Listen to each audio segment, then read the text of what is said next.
Señor Eduardo Sartelli, ¿cómo le va? Buen día. ¿Cómo estás, Hernán? Buen día. No sé si venía por ahí, pero a mí me pareció que era una chanza divertida para poner en medio de de la columna de hoy. ¿Por qué no?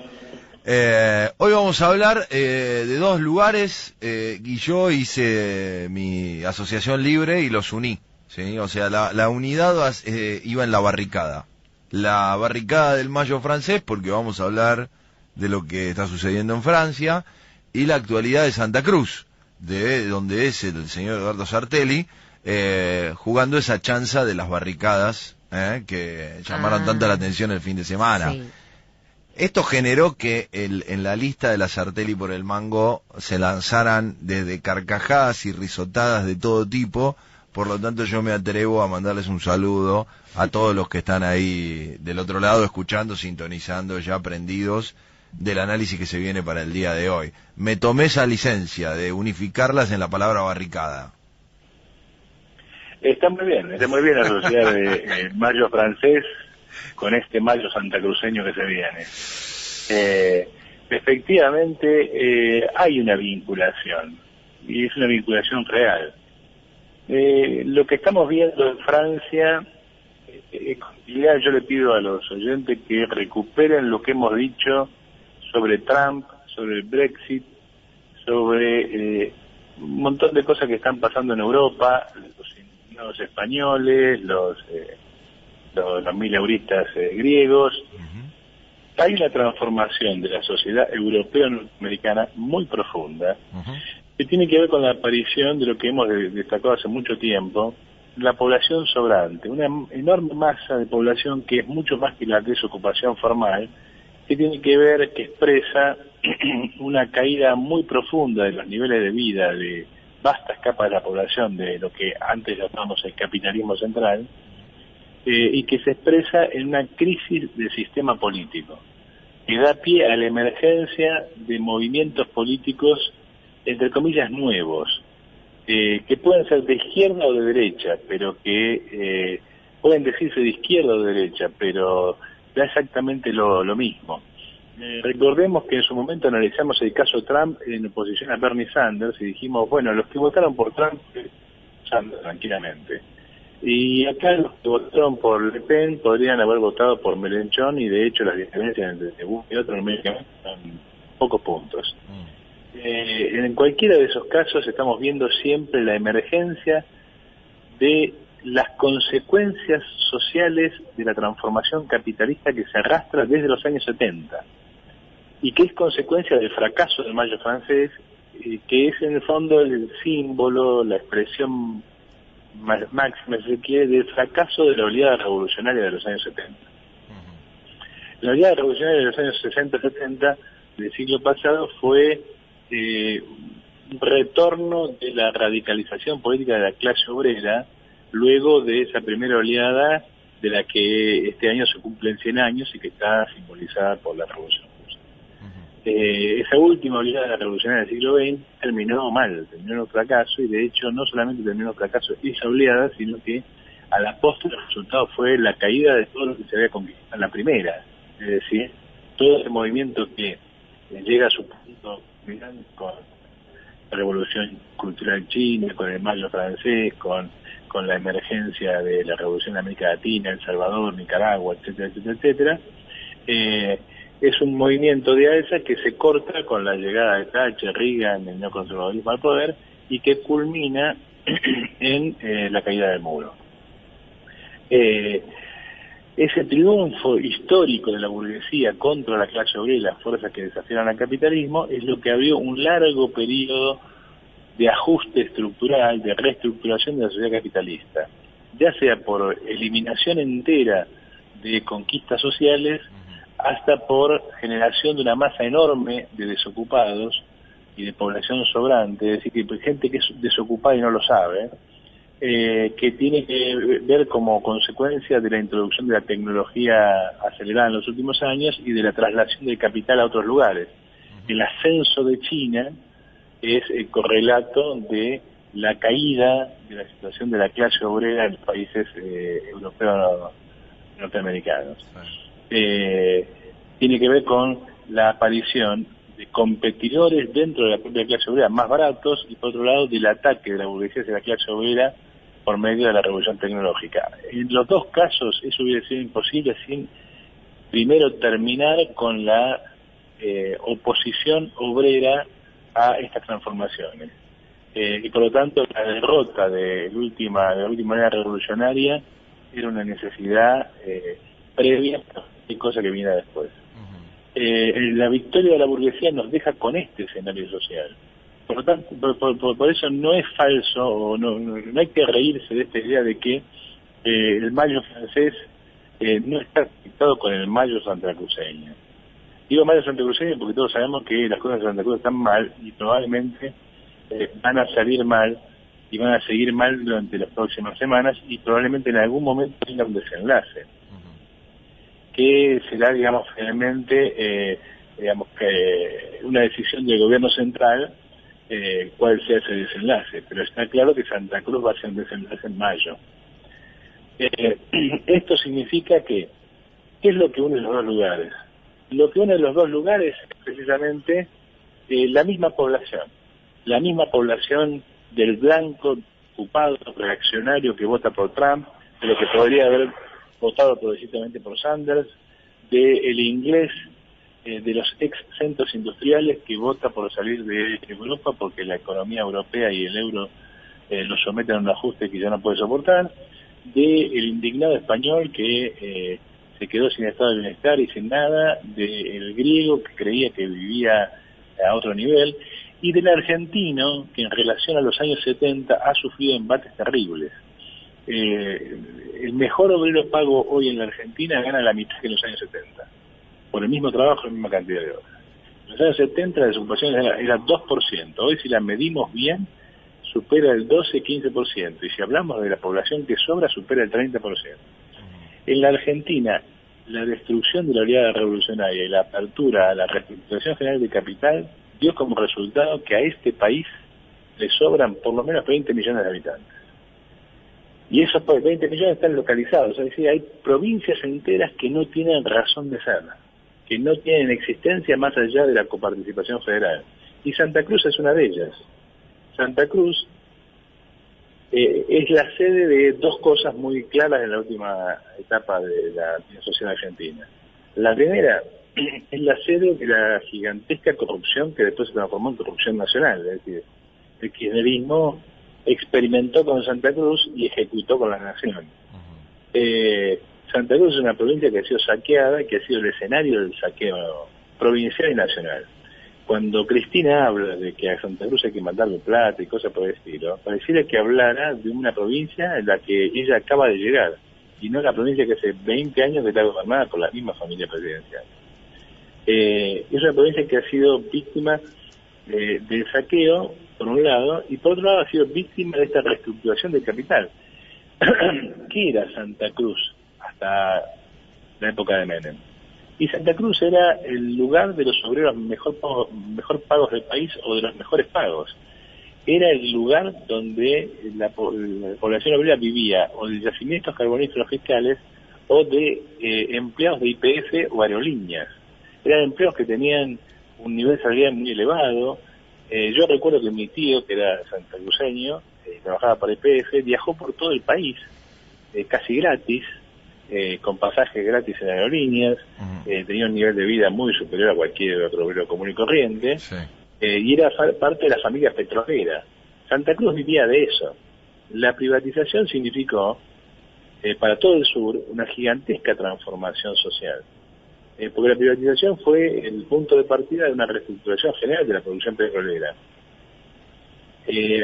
Poco tiempo después de ser privatizada, YPF había pasado de tener 45.000 empleados a 5.000. Y sin embargo la producción petrolera se había multiplicado por 2 o por 3. Es decir, una gigantesca aumento de la productividad del trabajo, que como consecuencia dejó el tendal de obreros desocupados. Y Santa Cruz se transformó en una provincia piquetera. Es una provincia donde la gente tiene que cortar la boca para comer. Esto es lo que une esas dos realidades. Lo que vimos en Francia y lo que vimos en Santa Cruz es básicamente lo mismo. El mundo capitalista marcha hacia una expulsión masiva de población. Si a Santa Cruz, si a la Argentina le sobran 20 millones de habitantes, Al mundo probablemente le sobran entre 1.000 y 2.000 millones, lo que significa que estamos en medio de una catástrofe social histórica.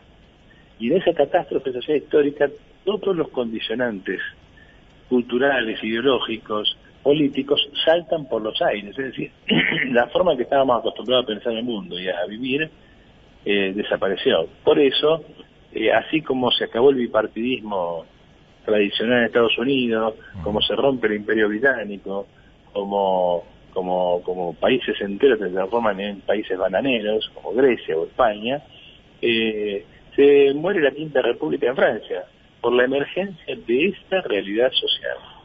Entonces, Santa Cruz y Francia son dos perlas del mismo collar, ubicados en lugares diferentes, en situaciones diferentes, pero que expresan el mismo proceso general que no tiene solución bajo la sociedad capitalista.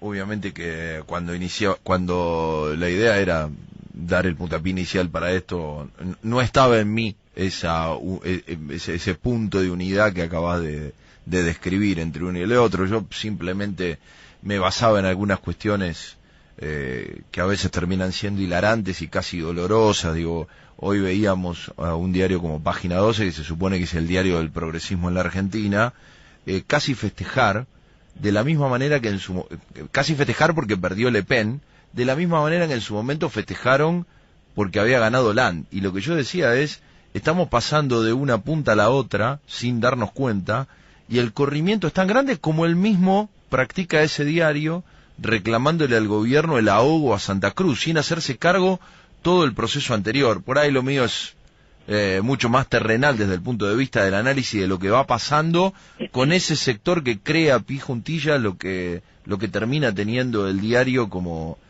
referencia, ¿no? Como el ADN del mundo progresista. Sí, pero vos seguís poniendo perlas en el collar que siguen teniendo significado.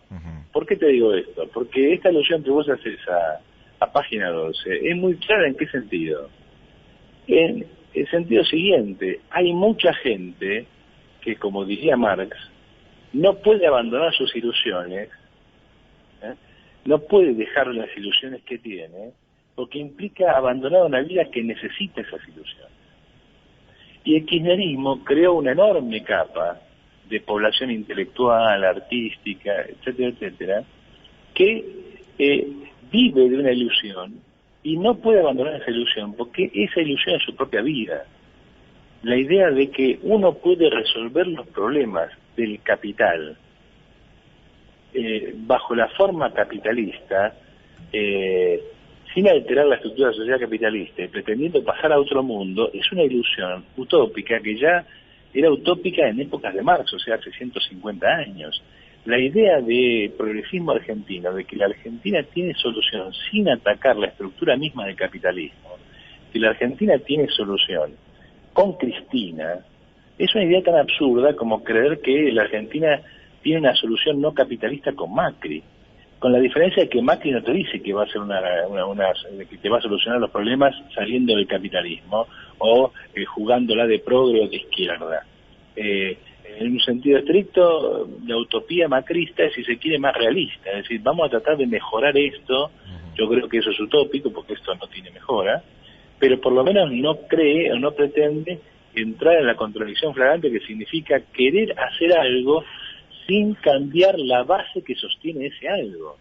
Y entonces a partir de ahí aparecen un montón de perversiones ideológicas y políticas que son terriblemente nefastas, como por ejemplo que todo el mundo llamado progresista esté detrás de una señora que es una reaccionaria, que siempre fue una reaccionaria, que hizo plata robándosela a la gente, y que además condujo el país a un desastre completo. Y la gente que se considera progresista se referencia en semejante persona que nunca fue de izquierda, pero bastó que le dieran un lugar en el Inca, un lugar en algún aparato de cultura, como para que ya, igual que Menem se transformaba en Rubio cuando le daba plata a los empresarios, Cristina se transformaba en el Che Guevara cuando le daba plata a actores, escritores y periodistas. Pero esa gente necesita esas ilusiones para vivir, no puede vivir de otra manera. Entonces, hay un punto en el cual lo de Página 12, lo de kirchnerismo, adopta, digamos, si se quiere, un matiz surrealista. Es decir, ¿de qué están hablando? La provincia que gobernaron durante más de 20 años, ¿qué hicieron con esa provincia? La gobernaron ellos. ¿Qué hicieron con esa provincia? La destruyeron. Y entonces ahora reclaman que otro venga y les arregle le saque las papas del fuego, cuando ellos restituyeron. Bueno, pero esa gente necesita vivir en esas contradicciones, necesita esas instituciones, necesita esas pavadas, porque de lo contrario tendría que reconocer que su forma misma de vida debiera ser modificada radicalmente. Es decir, que ellos tendrían que cambiar de forma de vida, tendrían que dejar de robar con la ideología, tendrían que dejar de engatusar a la gente y tendrían que decir la verdad. Yo digo esto porque me pagan. ¿No crees que haya algunos que todavía siguen prendidos en la idea de que pueden mantenerse dentro de este mundo capitalista de esa manera? Sí, yo creo que sí, que hay gente que piensa eso, porque es gente que vive la ideología como real. Cuando yo digo, no pueden decir, yo digo esto porque me pagan, no digo que sea puro cinismo, digo, esa es su forma de vida. Viven de eso y tienen estructurada su vida, su cabeza, sus sentimientos de esa manera. Y eso les parece real. Cuando uno dice que viven en otro mundo, literalmente viven en otro mundo. Por lo tanto, pedirles que cambien sus ilusiones es pedirles que cambien una condición que exige tener ilusiones, como decía Marco. Entonces, ¿qué le vas a pedir a esa gente? Que comprenda una realidad que no es como quieren. A ver, la mayor parte de la Argentina cree que todo esto se arregla con más empleo, más trabajo, dándole, digamos, subsidio a las pymes, por ejemplo.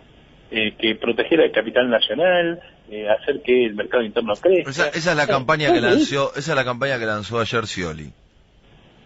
Bueno, todo eso son las grandes ilusiones de la Argentina, porque todo eso es el collar de jalones que impide que la Argentina se desarrolle. ¿Y cuál es el mayor lastre que tiene la Argentina? Que es un capital chico, que es un capital que es incapaz de competir.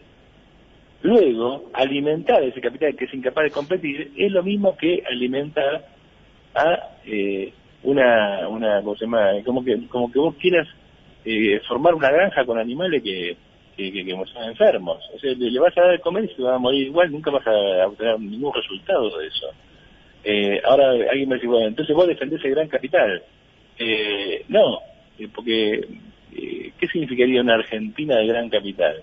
Y finalmente una Argentina de gran capital significa que le sobran 20 millones de personas, porque el gran capital presupone enorme productividad y la enorme productividad presupone menos trabajadores empleados y por lo tanto más población sobrante. Lo que yo estoy diciendo es que ni por izquierda, en el sentido de izquierda ahora entendiéndolo, ni por el progresismo, es decir, la izquierda capitalista, ni por derecha, es decir, las variantes de la burguesía más o menos consciente de ser burguesía, desde Macri hacia la derecha, que vos quieras, Sí. Hay solución a esto. Cuando yo digo que José Esper tiene razón, lo que estoy diciendo es que José Luis Esper hace un diagnóstico de la realidad que es correcto. Y cuando alguien me dice a mí, pero no puede ser que vos coincidas con un tipo que está en tus antípodas ideológicas, yo le digo, nunca existe la verdad, lo que no tiene remedio. La Argentina no da para más. Bueno, a ver, eso, hay una cuestión, perdona que corte así, hay una cuestión porque acá hay alguno de los oyentes que hacía mención a Expert y todo, digo, la capacidad de analizar no implica que la salida sea por el mismo lado.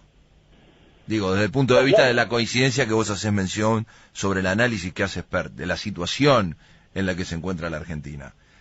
No implica que el resultado, que la salida se busque por el mismo lado. Lógico, uno puede hacer el mismo diagnóstico. A ver, busquemos un ejemplo de cualquier otro campo para que se entienda mejor. A ver, todo el mundo sabe que la selección argentina tiene un problema que se llama Messi. Todo el mundo lo sabe eso. Es el mejor jugador del mundo que la selección argentina no funciona. Al mismo tiempo la selección argentina no funciona sin Messi. Bueno, ahora, para unos eso significa entrega el equipo a Messi y sus amigos y que hagan lo que quieran. Para otros significa, si Messi no se banca, formar parte de un equipo donde él es un elemento más, y vamos a armar una estructura de juego en la que él pueda encajar, pero que es una estructura de juego que tiene que prescindir de él si fuera necesario, son dos formas distintas de encarar el problema, pero todo el mundo está de acuerdo que el problema es ese. que la selección argentina no puede jugar sin Messi y con Messi no juega. Conclusión, algo hay que hacer con Messi. La discusión ahí es qué hacemos. Y acá lo mismo, la economía argentina no puede funcionar. Toda la discusión es qué hacemos con esa economía. Expertos, conmigo, o yo con Expert, sí, en que esto no da para más. Lo que pasa es que en ese punto es Expert que se propone como un nuevo utopista. Es decir, como un tipo que te dice que si liberalizás todo tarde o temprano esto va a ser una maravilla y la Argentina va a volver al mundo real. Y en realidad, si se llevó adelante el programa de Expert, sobran más de 20 millones de habitantes. uh-huh. Es decir, esto estalla. No puede funcionar. Y además en el largo plazo, como decía Kennedy, estamos todos muertos. Entonces, lo que está frente a Expert no es un diagnóstico distinto, sino una solución distinta. Hay que pensar una Argentina más allá del capitalismo. Si no se sale de esa ilusión, Sí.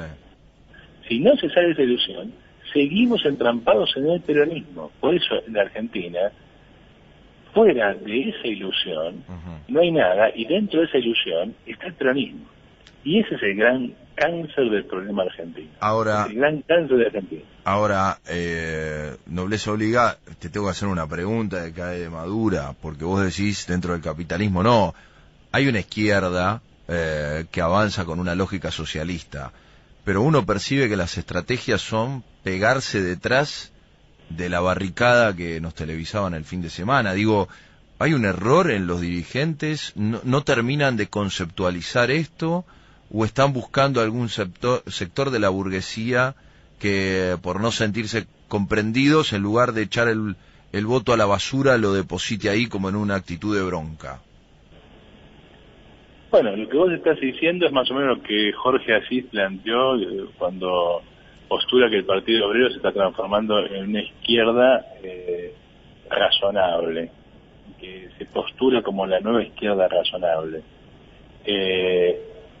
Yo tengo la sensación de que el problema está, la solución está, y los partidos que se supone que debieran corporizar esa solución, Uh-huh. están pensando todavía la izquierda en épocas del peronismo clásico, a saber, esto me ganó, yo contra esto no puedo, hay que plegarse de alguna manera a esto. Están los que se pliegan haciéndose peronistas, o están los que se pliegan no entrando al peronismo, pero nunca superando el horizonte mental del peronismo. Uh-huh. Entonces, yo no sé si la izquierda estuvo en las barricadas de Santa Cruz. Uh-huh. Realmente no estoy muy convencido de eso. Vos decís que los que le reclamaban a Alicia Kirchner fuera de su casa no eran sectores de izquierda. Yo tengo la sensación que sectores de izquierda que representan a los docentes y varios sectores estatales demás tienen un reflejo más en ese sector. Mira, seguramente estuvieron ahí y no podría hablar con nombre y apellido si no fuera peligroso para la salud de nuestros compañeros. Sí, te entiendo. Pero el problema central ahí no es el momento en el que vos vas y tirás la piedra, que podés hacerlo o no hacerlo, eso es una discusión de otro orden. El problema central es que con qué concepción tirás la piedra o no la tirás. Uh-huh. El problema no es el acto mismo.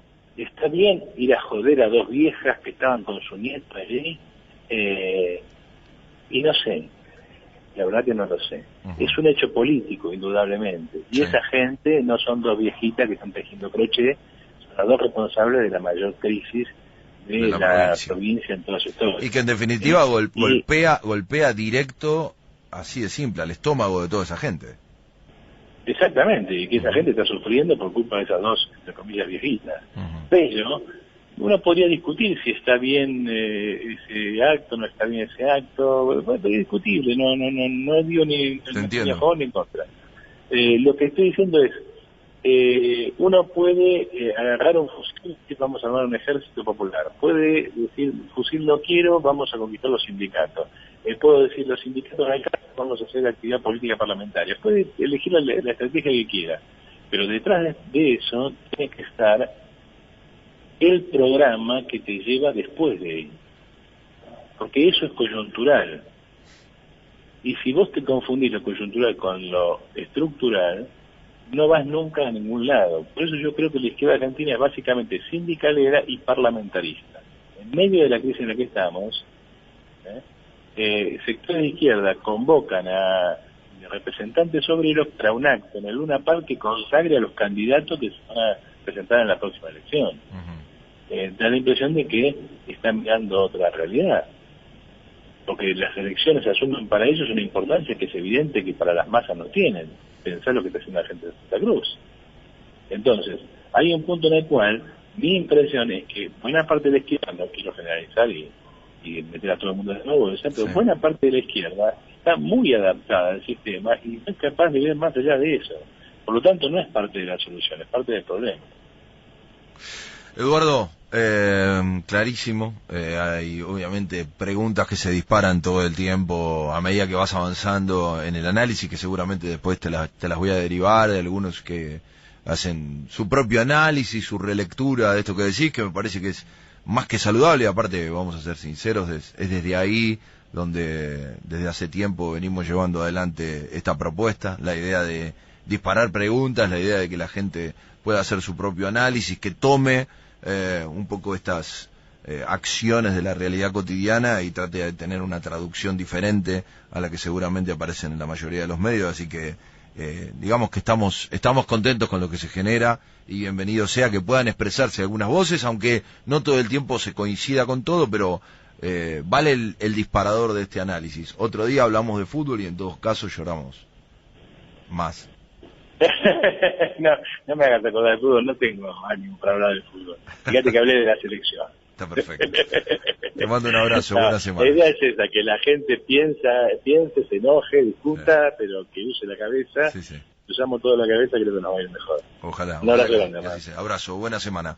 Ahí estábamos charlando con Eduardo Sartelli, como todos los lunes, la Sartelli por el mango estalla. Todos los lunes, la Sartelli por el mango estalla. Todos los lunes, la Sartelli por el mango estalla. Todos los lunes, la Sartelli por el mango